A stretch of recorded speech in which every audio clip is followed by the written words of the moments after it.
নমস্কাৰ বন্ধুসকল, welcome to my YouTube channel Assamese government job. এই মুহূৰ্তত আপোনালোকৰ এটা ভাল খবৰ আহি গৈছে। অসম চৰকাৰৰ ফালৰ পৰা পুনৰ আপোনালোকৰ কিছুমান গ্ৰেড 4 চাকৰি মুকলি কৰি দিছে। এই চাকৰিখিনি কি হয়, কেনেদৰে আবেদন কৰিব পাৰিব, লগতে চাকৰিখিনি ক'ৰ পৰা আহিছে, মই সেই সকলোখিনি কথা এই ভিডিঅ' যোগে আলোচনা কৰা হ'ব।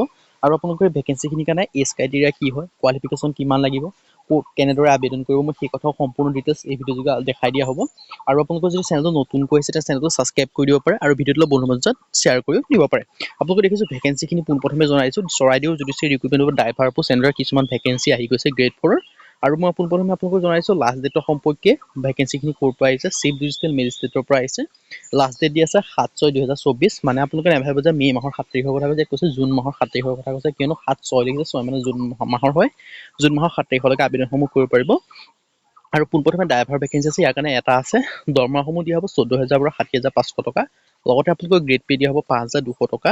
আৰু আপোনালোকে ধুনীয়াকৈ দেখিব পাইছে, ইয়াৰ কাৰণে লাগিব এমপ্লয়মেণ্ট এক্সট্ৰা ৰেজিষ্ট্ৰেশ্যন চাৰ্টিফিকেট, আৰু লগতে লাগিব চিটিজেনশ্বিপ ইণ্ডিয়ান হ'ব লাগিব। আৰু আপোনালোকৰ এজ লিমিট 18 পৰা 40 বছৰৰ ভিতৰত হ'ব লাগিব। লগতে আপোনালোকে এজ ৰিলেক্সেশ্যনসমূহো পাব। কিমানকৈ পাব মই জনাই দিছোঁ। SC/SC কাৰণে 5 বছৰকৈ, OBC কাৰণে 3 বছৰ। যিসমূহ SC/SC কেণ্ডিডেট আছে তেওঁলোকে 45 বছৰলৈকে আবেদন কৰিব পাৰিব, আৰু OBC কেণ্ডিডেট 43 বছৰলৈকে আবেদন কৰিব পাৰিব। আৰু এডুকেশ্যন কোৱালিফিকেশ্যনৰ ক্ষেত্ৰত মাত্ৰ বিচাৰিছে আপোনালোকে 8 পাছ। যদি আপোনালোকে 8 পাছ কৰিছে তেতিয়া আবেদনসমূহ কৰি ল'ব পাৰিব। আৰু লগতে আপোনালোকে LMV এখন লাইচেঞ্চো বিচাৰিছে। আৰু এই ভেকেঞ্চিকেইটাৰ কাৰণে আবেদন কৰিবলৈ আপোনালোকে যিকোনো কম্পিউটাৰ দোকানত যাব, গৈ পেলাই আপোনালোকে আছাম ষ্টেণ্ডাৰ্ড ফৰ্ম বিচাৰিব, নাইবা আমাক কমেণ্ট কৰিলে আমি আপোনালোকক দি দিম। সেই ফৰ্মখন আনিব, আনি পেলাই আপোনালোকে ধুনীয়াকৈ ডিটেইলছখিনি লিখিব, এড্ৰেছখিনি লিখিব, লিখি মেলি আপোনালোকে ধুনীয়াকৈ পঠাই দিব। আপোনালোকৰ যিটো ডাকঘৰ যোগে আপোনালোকে পঠাব লাগিব, তাত আপোনালোকৰ যিখন এডুকেশ্যন চাৰ্টিফিকেট হয়, আৰু লগতে ড্ৰাইভিং লাইচেঞ্চ এখন জেৰক্স কৰিব, জেৰক্স নিজে চাইন কৰিব, আৰু সেই ফৰ্মখন ফিল আপ কৰি সেইখন গাঁঠিব।